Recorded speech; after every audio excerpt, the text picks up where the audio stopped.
Hello, welcome to my tutor Kerala. കുറഞ്ഞ ദിവസങ്ങൾ കൊണ്ട് 1500 അറബി വാക്കുകൾ മനഃപ്പാടമാക്കാം എന്ന ഈ കോഴ്സിലേക്ക് നിങ്ങൾക്ക് സ്വാഗതം. ഫ്ലാഷ് കാർഡുകൾ ഉപയോഗിച്ച് ആക്റ്റീവ് റീകോളിംഗ്, സ്പേസ്ഡ് റെപ്പറ്റിഷൻ തുടങ്ങിയ നൂതന പഠനമാർഗ്ഗങ്ങൾ ഉപയോഗപ്പെടുത്തിയാണ് നമ്മുടെ ഈ കോഴ്സ് ക്രമീകരിച്ചിരിക്കുന്നത്. അതിന്റെ പ്രാക്ടിക്കൽ ഭാഗം വിശദീകരിക്കുകയാണ് ഈയൊരു വീഡിയോയിലൂടെ ചെയ്യുന്നത്. സ്ക്രീനിൽ കാണുന്നതുപോലെയാണ് ആപ്ലിക്കേഷനിൽ നമുക്ക് പഠിക്കാനായി വാക്കുകൾ ക്രമീകരിച്ചിട്ടുള്ളത്.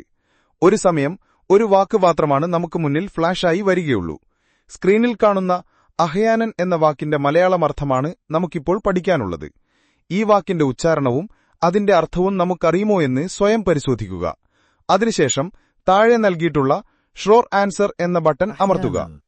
ഇപ്പോൾ സ്ക്രീനിൽ അഹ്യാനൻ എന്ന വാക്കിന്റെ മലയാളമർത്ഥമായിട്ടുള്ള ചിലപ്പോഴെന്ന വാക്കാണ് തെളിഞ്ഞു വന്നിരിക്കുന്നത്. അതിന്റെ തൊട്ടുതാഴെ അഹ്യാനൻ എന്ന വാക്കുപയോഗിച്ചുള്ള ഒരു ഡെയിലി യൂസിംഗ് സെന്റൻസും നൽകിയിട്ടുണ്ട്. അതോടൊപ്പം അഹ്യാനൻ എന്ന വാക്കിന്റെ തൊട്ടടുത്തായി ഒരു പ്ലേ ബട്ടണും നൽകിയിട്ടുണ്ട്. ഈ പ്ലേ ബട്ടൺ ക്ലിക്ക് ചെയ്താൽ ഈ വാക്കിന്റെ യഥാർത്ഥ ഉച്ചാരണം കേൾക്കാവുന്നതാണ്. ഇവിടെ സ്ക്രീനിന്റെ ചുവടെയായി 4 പുതിയ ഓപ്ഷനുകൾ നമുക്ക് കാണാം. Again, hard, good, easy എന്നിവയാണവ.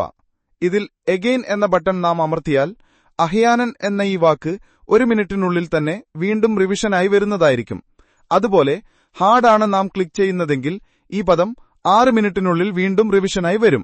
Good എന്ന ബട്ടൺ അമർത്തിയാൽ 10 മിനിറ്റിനുള്ളിൽ വീണ്ടും റിവിഷനായി വരുന്നതായിരിക്കും. എന്നാൽ ഈസി എന്ന ബട്ടണാണ് നാം അമർത്തുന്നത് എങ്കിൽ ഈ വാക്ക് 4 ദിവസത്തിനു ശേഷമായിരിക്കും വീണ്ടും നമുക്ക് മുന്നിൽ റിവിഷനായി വരികയുള്ളൂ.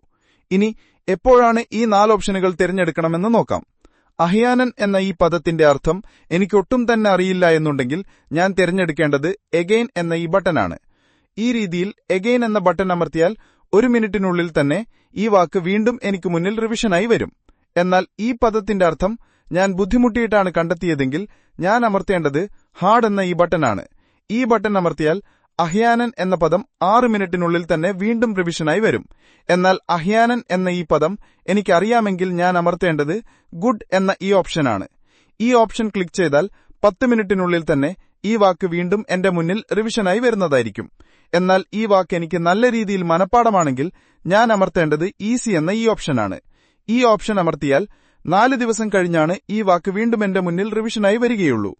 ഈ രീതിയിൽ നമുക്ക് മുന്നിൽ തെളിഞ്ഞുവരുന്ന ഈ വാക്ക് എത്ര കണ്ട് നമുക്ക് ഓർമ്മിക്കാൻ പ്രയാസമാണ് എന്നതിന്റെ അടിസ്ഥാനത്തിലാണ് താഴെ കാണുന്ന 4 ഓപ്ഷനുകളിൽ ഒന്നിനെ നാം തിരഞ്ഞെടുക്കേണ്ടത്. ഇവിടെ അഹ്യാനൻ എന്ന വാക്കിന്റെ മലയാളമർത്ഥം ചിലപ്പോഴെന്നതാണെന്ന് എനിക്കൊട്ടും തന്നെ അറിയാത്തതിനാൽ ഞാൻ എഗെയിൻ എന്ന ഈ ബട്ടനാണ് അമർത്തുന്നത്. അടുത്ത വാക്ക് വന്നിട്ടുള്ളത് ഖറാറുൻ എന്നതാണ്. ഈ വാക്കിന്റെ ഉച്ചാരണവും അതിന്റെ മലയാള അർത്ഥവും നമുക്കറിയുമോ എന്ന് സ്വയം പരിശോധിക്കുക. അതിനുശേഷം താഴെയുള്ള ഷോ ആൻസർ എന്ന ബട്ടൺ അമർത്തുക. ഖറാറുൻ എന്നതിന്റെ ഉച്ചാരണവും അതിന്റെ അർത്ഥമായിട്ടുള്ള തീരുമാനമെന്ന വാക്കും ഇവിടെ വന്നിട്ടുണ്ട്. ഖറാറുൻ എന്ന വാക്ക് എനിക്കൊട്ടും അറിയാത്തതിനാൽ ഞാൻ എഗെയിൻ എന്ന ബട്ടനാണ് അമർത്തുന്നത്. അടുത്തതായി അഹ്യാനൻ എന്ന വാക്ക് വീണ്ടും നമ്മുടെ മുന്നിൽ ഫ്ലാഷായി വന്നിട്ടുണ്ട്. ഈ വാക്ക് തൊട്ടുമുന്നേ നമ്മൾ പഠിച്ച വാക്കാണ്. എന്നാൽ അതിന്റെ മലയാള അർത്ഥം എനിക്ക് ഓർമ്മയിൽ കിട്ടുന്നില്ല. അതുകൊണ്ട് ഷോ ആൻസർ എന്ന ബട്ടൺ അമർത്തുന്നു.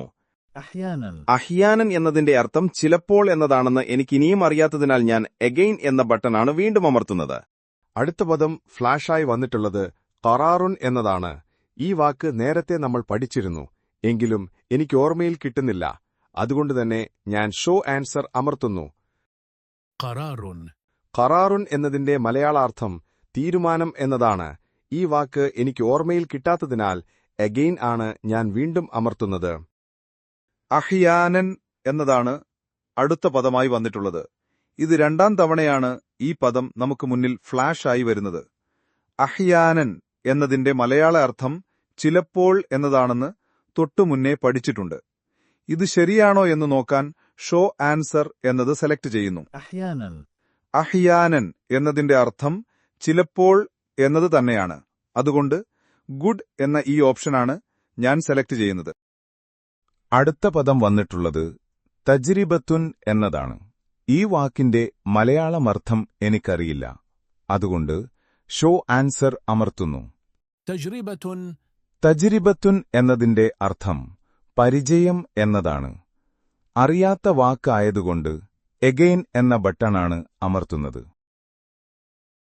ഇവിടെ അടുത്ത വാക്ക് വന്നിട്ടുള്ളത് ഹല്ലുൻ എന്നതാണ്. ഈ വാക്കിന്റെ അർത്ഥം എനിക്കറിയില്ല. അതുകൊണ്ട് ഷോ ആൻസർ എന്നത് അമർത്തുന്നു. ഹല്ലുൻ. ഹല്ലുൻ എന്നതിന് മലയാളത്തിൽ പറയുന്നത് പരിഹാരം എന്നതാണ്. ഈ വാക്ക് എനിക്കറിയാത്ത പദമായതുകൊണ്ട് ഞാൻ എഗെയിൻ എന്ന ബട്ടൺ അമർത്തുന്നു. അടുത്ത പദം വന്നിട്ടുള്ളത് ഖറാറുൻ എന്നതാണ്. ഇത് രണ്ടാം തവണയാണ് ഈ ഒരു വാക്ക് നമ്മുടെ മുന്നിൽ ഫ്ലാഷായി വരുന്നത്. ഖറാറുൻ എന്നതിന്റെ മലയാള അർത്ഥം തീരുമാനം എന്നതാണ് എന്ന് നമ്മൾ നേരത്തെ പഠിച്ചിട്ടുണ്ട്. ഒന്ന് പരിശോധിക്കാൻ വേണ്ടി ഷോ ആൻസർ അമർത്തുന്നു. ഖറാറുൻ എന്നതിന്റെ അർത്ഥം തീരുമാനം എന്നത് ശരിയാണ്. അതുകൊണ്ട് ഞാൻ ഗുഡ് എന്ന ഈ ഓപ്ഷൻ അമർത്തുന്നു. അടുത്ത വാക്ക് വന്നിട്ടുള്ളത് തജ്രിബത്തുൻ എന്നതാണ്. ഇതും തൊട്ടു മുന്നേ നമ്മൾ പഠിച്ചതാണ്, എങ്കിലും ഓർമ്മയിൽ കിട്ടുന്നില്ല.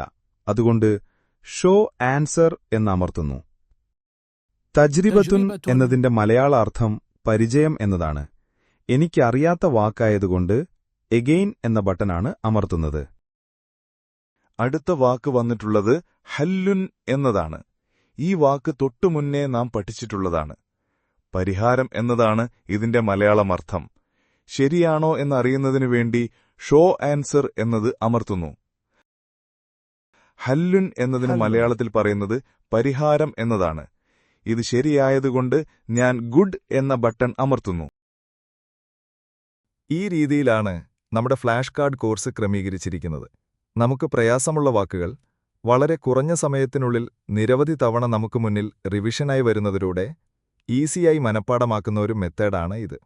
അതോടൊപ്പം നാം ഇന്ന് പഠിച്ചിട്ടുള്ള വാക്കുകൾ നാളെ വീണ്ടും നമുക്ക് മുന്നിൽ റിവിഷനായി വരുന്നതാണ്. പിന്നീട് 3 ദിവസം കഴിഞ്ഞ് വീണ്ടും ഈ വാക്കുകൾ നമുക്ക് മുന്നിൽ റിവിഷനായി വരും. അതിനുശേഷം 7 ദിവസം കഴിഞ്ഞും വീണ്ടും റിവിഷനായി വരും. ഈ രീതിയിൽ നാം ഒരിക്കൽ പഠിച്ച വാക്കുകൾ നിശ്ചിത ഇടവേളകളിൽ നമുക്ക് മുന്നിൽ റിവിഷനായി വരുന്നതിലൂടെ എത്ര പ്രയാസമുള്ള വാക്കുകളും ഈസിയായി ലോങ് ടേം മെമ്മറിയിലേക്ക് അത് സ്റ്റോർ ചെയ്യപ്പെടുന്നു. എത്ര പ്രയാസമുള്ള വാക്കുകളും സാധാരണ പഠന രീതികളെ അപേക്ഷിച്ച് 10 ഇരട്ടി വേഗത്തിൽ മനഃപ്പാടമാക്കാൻ ഈ മെത്തേഡ് നമ്മെ സഹായിക്കുന്നതാണ്. അറബിയിൽ പദസമ്പത്ത് വർദ്ധിപ്പിക്കാൻ ആഗ്രഹിക്കുന്ന ഏതു പ്രായക്കാർക്കും ജോയിൻ ചെയ്യാവുന്ന ഏറ്റവും മികച്ച പഠന രീതിയാണിത്. ജോയിൻ ചെയ്യൂ.